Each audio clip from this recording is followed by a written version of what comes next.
We're continuing our look at the contingency view of management that says we need to understand the internal and external environment in order to make decisions. And so we're looking at some of the issues and situations that impact the modern organization.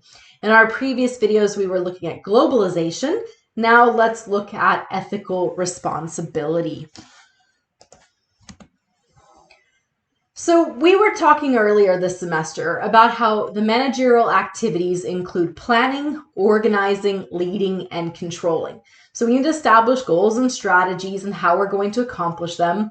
We need to determine what we're going to do and who's going to do them. We need to motivate our employees. We need to lead them. We need to enhance performance by providing them with the ability as well as the motivation. And then we need to monitor their performance. We looked at financial controls. We looked at measuring performance of our supply chain. We looked at measuring performance of our workers. So planning, organizing, leading, and controlling. And these areas of management came from whom? Henry Fayol. So we go from that view of management in terms of those managerial activities to Peter Drucker's view of the managerial activities. So Peter Drucker is, he's since passed away, but one of the foremost writers, consultants in terms of what does it mean to be a manager. And so according to Peter Drucker, managerial activities include planning. So we need to establish goals and set our strategies. And then he categorizes activities as productivity related. So he groups together organizing, leading, and controlling into the single activity of productivity. So if we're focusing on productivity, we need to make sure people are motivated, make sure that we are accomplishing what we set out to accomplish, and that we have appropriately determined what we're doing, how we're doing it, and who's going to do it. And so then Peter Drucker then adds on an additional managerial activity, which is managing the social impact and social responsibilities. So this is going to lead us into our discussion in terms of both ethical responsibilities and corporate social responsibilities. So let's brainstorm some types of social and ethical issues that are facing businesses today. What are those issues? And so you might look at issues like protecting our employees from discrimination and harassment, ensuring we have appropriate workplace health and safety. And this may expand to our supply chain to make sure that the companies we are working with don't have poor working conditions, aren't basically paying slave wages. Are we paying a living wage to all the members of our supply chain? And what if there are issues within our organization or within the organizations that make up our supply chain, and people report those issues?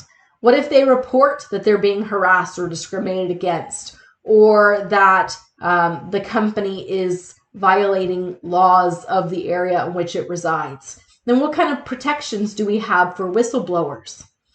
As we look at financial controls and we look at accounting and record keeping of our organization, do we have ethical accounting practices? So for those of you who are pursuing your accounting designation, you're actually required by your accreditation body, and that's CPA here in Canada, to make sure you take courses in ethics and corporate social responsibility, because there is an expectation in terms of those ethical accounting practices. We also need to look at the issues of corporate espionage, right? Are we stealing trade secrets from other companies? And what's happening in terms of non-disclosure? So we'll just go forward a little bit here, or quite a bit. Let's see, where did I put this? When it comes to non-disclosure agreements, we see them commonly in business to protect intellectual property. So the idea is that if you go on and you work for the competition, we may require that there's a certain amount of time before you're allowed to go work for the competition, and you sign a non-disclosure agreement that says that you won't share our trade secrets, our patents, how we do things, those processes, and our intellectual property. When you're on hiring committees, you might sign a non-disclosure agreement to protect the confidential information of the individual who's applying for the job, so that what they ask and the fact that they might be looking for work can't be shared with, say, their current employer. So we may have non-disclosure agreements to protect confidential information. If we're doing internal investigations about harassment, or we have a whistleblowers, then we may have NDAs as well in terms of protecting that information and that process. But other types of non-disclosure agreements, or NDAs, are being prohibited by law in a number of places. And so this article you can see here talks about how non-disclosure agreements are being prohibited in PEI, Ontario, and in other provinces across the country. So more and more provinces in Canada are starting to ban non-disclosure agreements in cases where the activity itself is seen as criminal. So this would be in harassment and sexual assault cases. So you cannot be as part of the settlement. So let's say that while you're working for a company, you are harassed or you are sexually assaulted while on the job.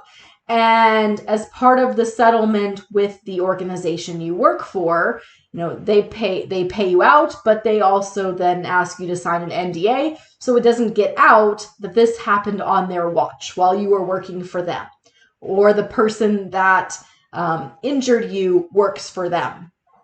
Well, those are now becoming illegal. You're not able to cover up the illegal acts with NDAs. And so we're seeing that there's limits now in terms of when you can have non-disclosure agreements.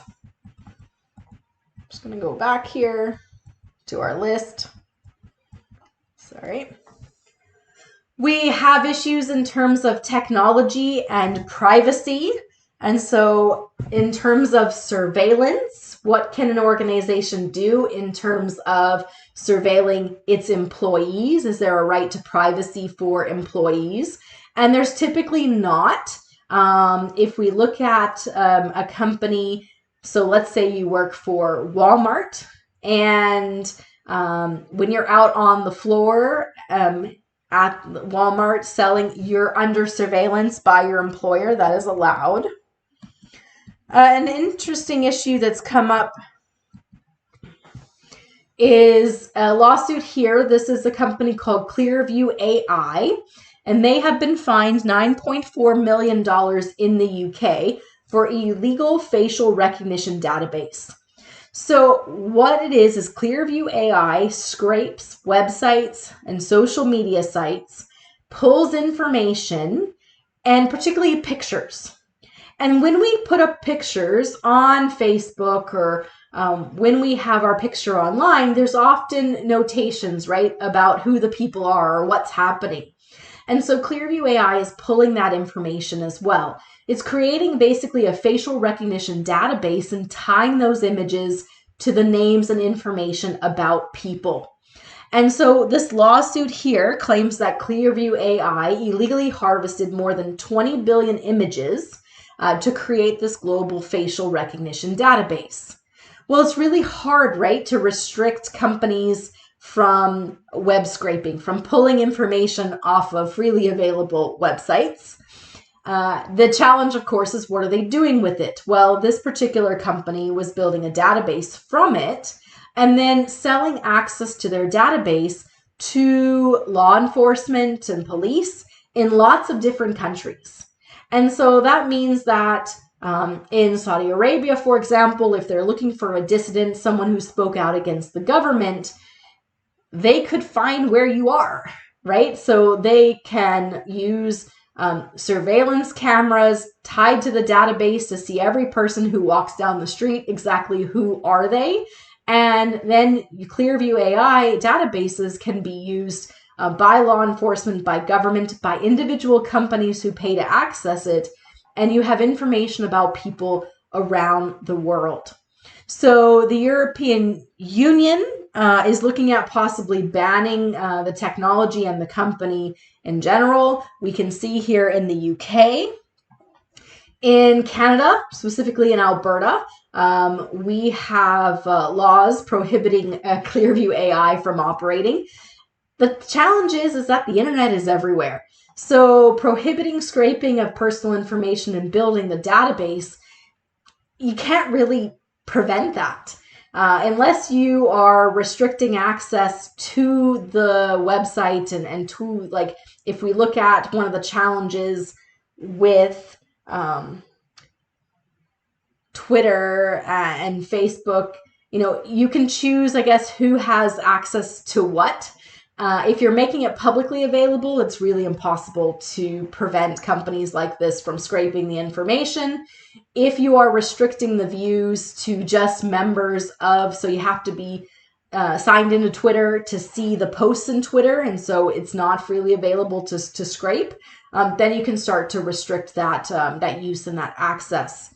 But for publicly available websites, it's really hard to prohibit the scraping of the information to build the database. What we have in places like Alberta is there's regulations against the police and law enforcement from being able to access the database.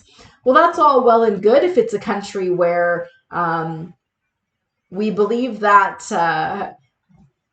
the police, can be trusted. We want them to pull that information in order to find out who robbed the corner store, or where we believe that the police can be restricted to not access this. But you can't control everybody in every country.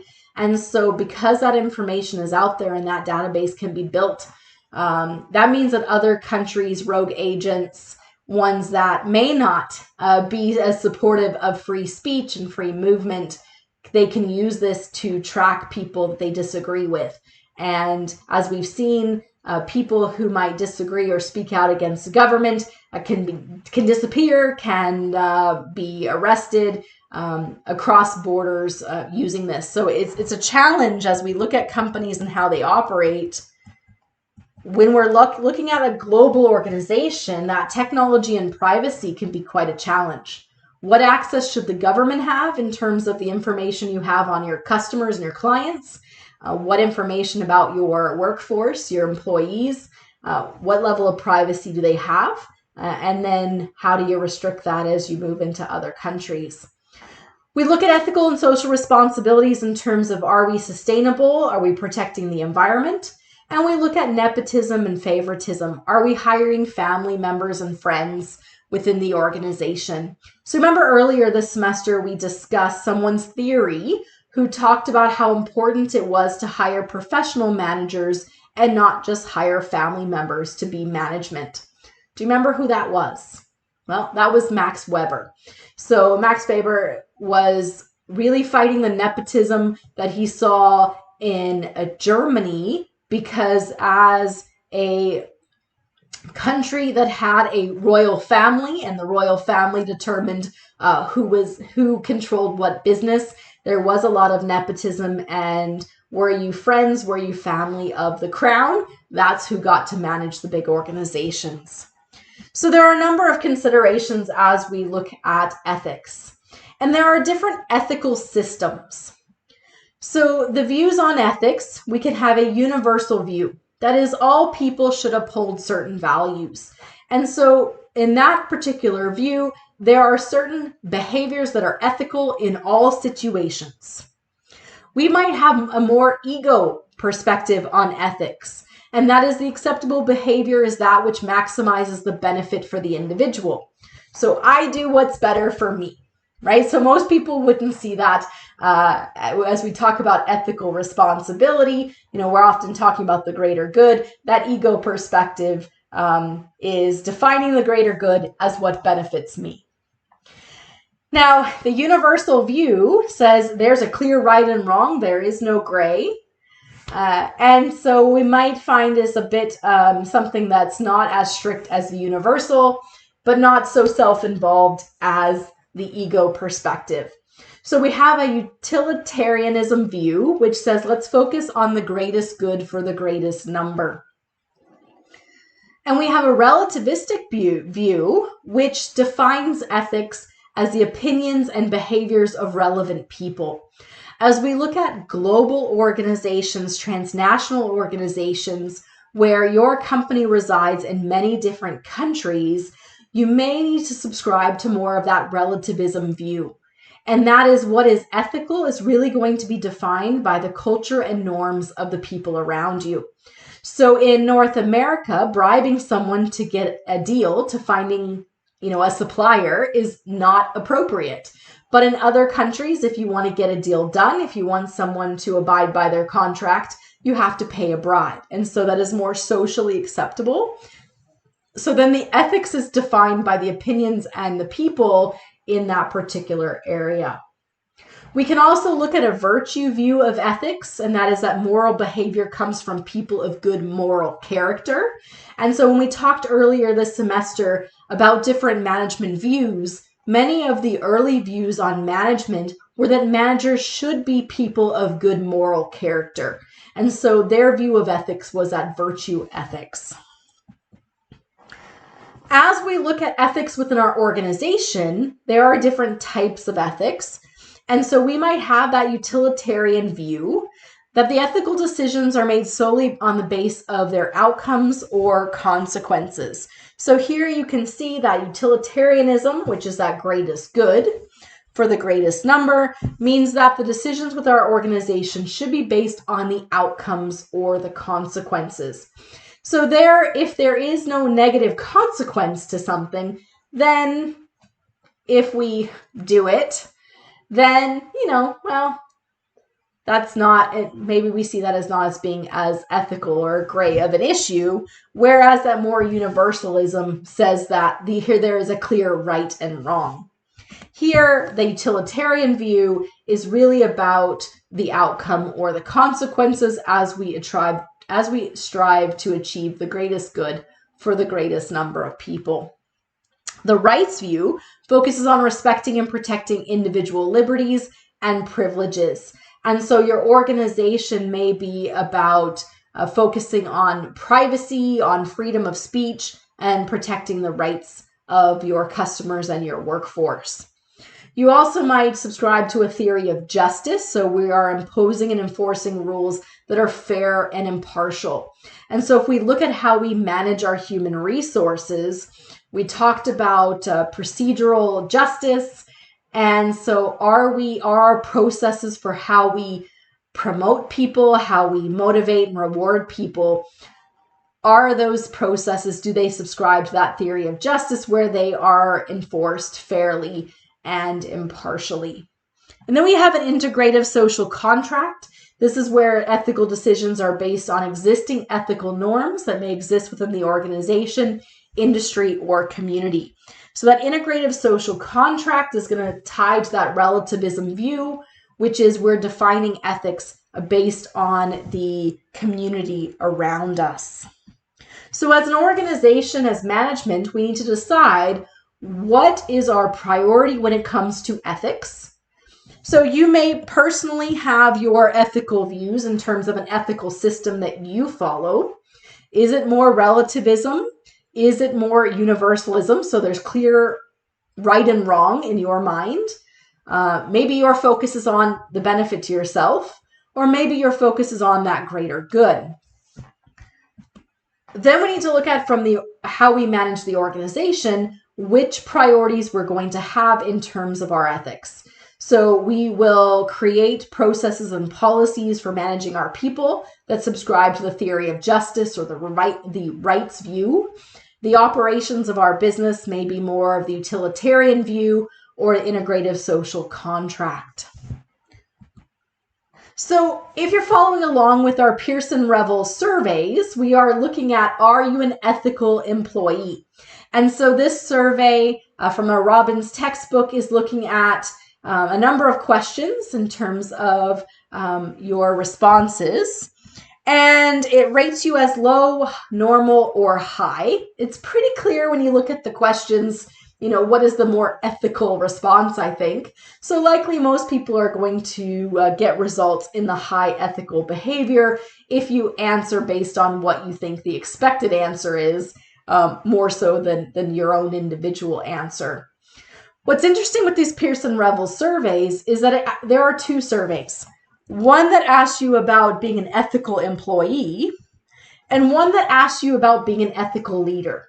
And they ask you the exact same questions. The only difference is in a leadership position versus how you work with team members and colleagues. And so if you're following along in our Pearson Revel surveys, my question to you is, did you get the same score on ethical leadership versus an ethical employee? When we look at my ethical leadership score, I get a 4.5. It's in the high ethical leadership section. And when you look at my ethical employee, you'll notice it's slightly lower at a 4.4. So obviously there were some questions that I answered differently. So is there a difference in terms of being an ethical leader versus an ethical employee? And perhaps you feel like when you're in a leadership position, there's more eyes on you, there's more attention to what you do, and so you then feel a bit more responsibility in terms of providing that ethical environment and the various different types of ethics that we see here. And maybe more as an employee, you see that there might be a little bit more in terms of that integrative social contracts or the utilitarian view, where when there's not a negative outcome or consequence, you can get away with a little bit more. And so maybe as we look at our surveys, maybe you're a little less ethical as an employee than you are as a leader. When we look at ethical issues, there are quite a number of ethical issues. We've gone through a number already, but we can expand that further. We look at, what are the wages that we pay our employees? What are the obligations of employees in terms of their private use on social media? So you might have policies within your organization that talk about whether your employees can talk about the company they work for outside the organization, what they can put out in terms of social media. So you can't go online and badmouth the company that you work for. What are the ethical obligations of our organization in terms of the mental health of our workers, the health of our workers? What is our ethical obligations in terms of sustainability and contribution to a better world? What is our ethical responsibilities in terms of the difference in pay from the CEO versus the lowest paid person at the organization? So in terms of all of these, we can look at it from a perspective, as we said before, in terms of focusing on respecting the liberties and privileges of individuals. So in that case, it would be you as an employee. If you want to say things about the company on social media, then go for it.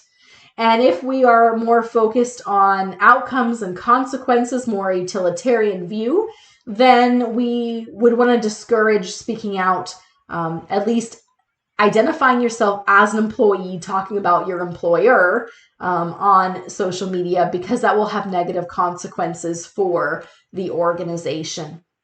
And we can look at things like the CEO pay versus the lowest paid individual in the organization. So are we imposing our reward system, our payment system fairly and impartially? So is it really based on contribution to the organization? Or are we simply paying the top people way more than the people who are in lower levels of the organization, regardless of their contribution? And we can look at what are the norms? What are the norms in our industry in terms of the pay of the CEO versus the lowest paid person in the organization? So here we're looking at that integrative social contract or that more relativistic view. So there are quite a number of ethical issues we can explore as we look at our organization.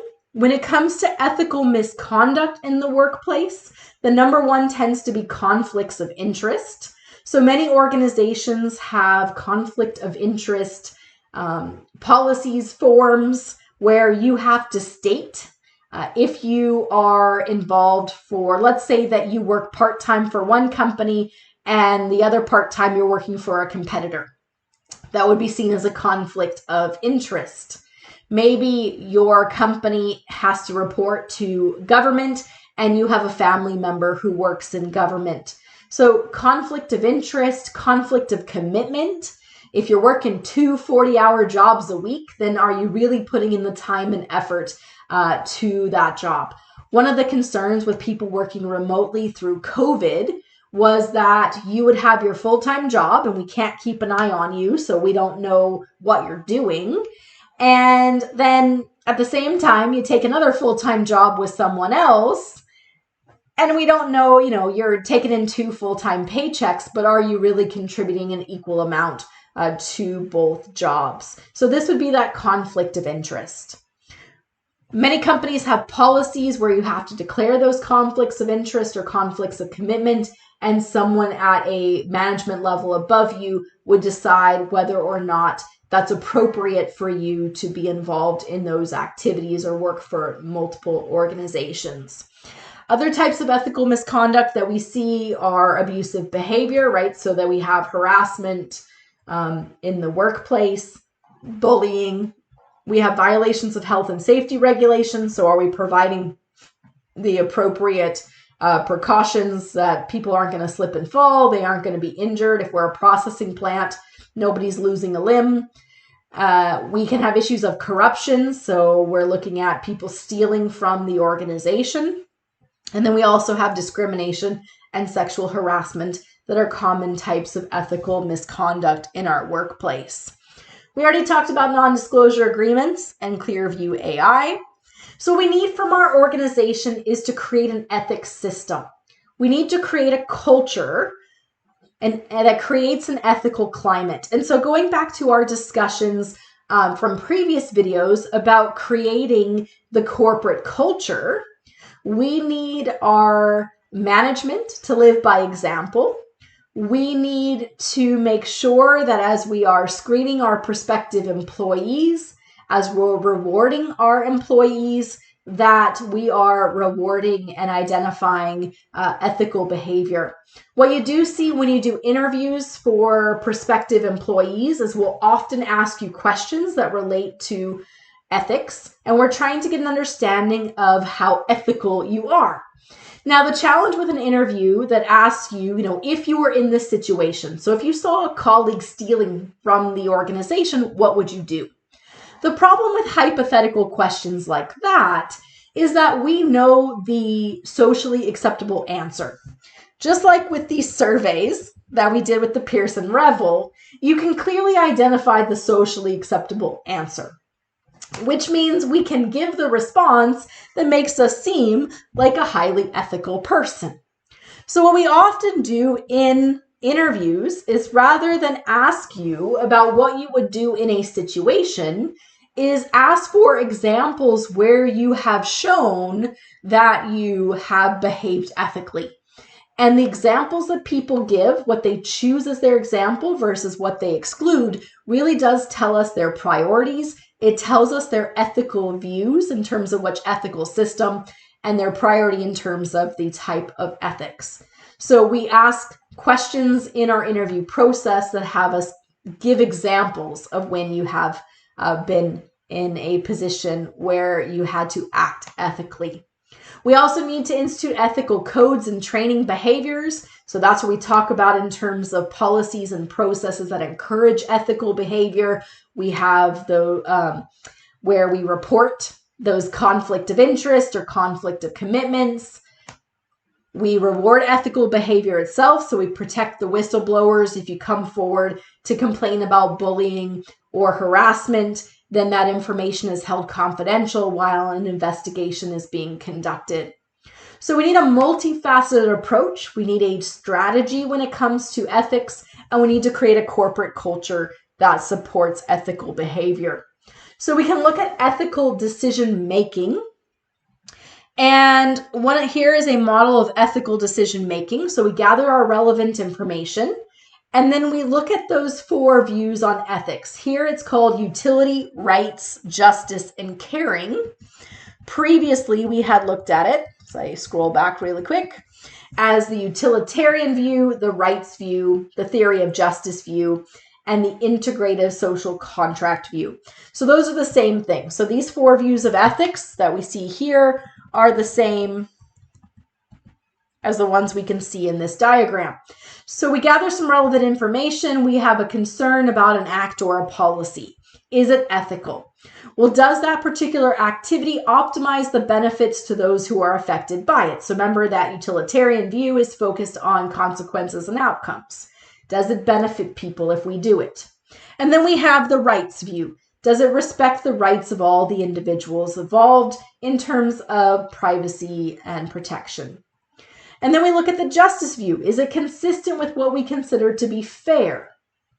And the caring view. Is it consistent with people's responsibilities to each other, with expectations and societal norms? If none of those are true, then it is not an ethical activity. If all of them are true, then it is an ethical activity. The challenge becomes, what if some of them are true and some of them are not? And then we have a bit of a gray area, and then we have to decide what is our priorities. Is there any reason for overriding one or two of the ethical norms? Are all of these ethical norms just as important as each other? We talked before about how we might have to prioritize the different views on ethics.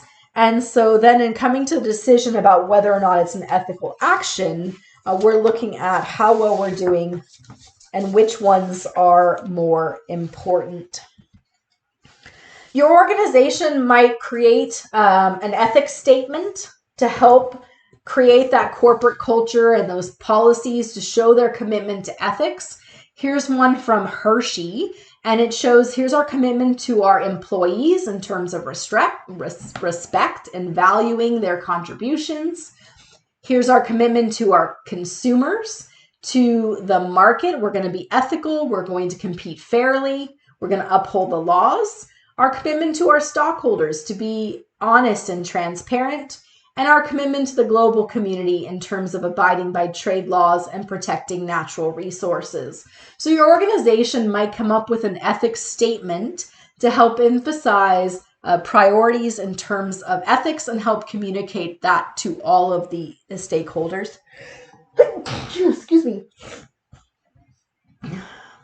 And so last in this video here, we want to look at what are some signs of unethical behavior in your organization. What might signal that you might need to create that ethics statement for your organization, create some policies, or change the culture? And so we had also talked in a previous video about how you go about creating change within your organization, how you manage change. So you might want to refer to that one if you find that your organization has unethical behavior and you need to change that corporate culture. So is there an excessive emphasis on the short term rather than long term? Maybe your company has no written code of ethics, and so the ethics are defined and interpreted differently by many members of the organization. Maybe the organization is really focused on quick fixes to ethical problems, just make those issues go away rather than dealing with the underlying problems. When we look at things like harassment and bullying in the organization, are we just trying to shut people up and move on, or are we focused on preventing them before they happen? Is there an unwillingness to take an ethical stand? Maybe the priority is on costs and profitability, and so we're not willing to do things that would sacrifice our profits in terms of what we think is more ethical or moral behavior. Are we considering solely legal issues and not any other commitments to the greater community? Is there a lack of clear procedures for how we handle concerns, complaints that have an ethical nature? And are we responding to the demands of our shareholders that are expecting accountability and that our organization be an ethical organization? So a number of things to consider as we look at managing our organization. What type of ethical responsibility do we have?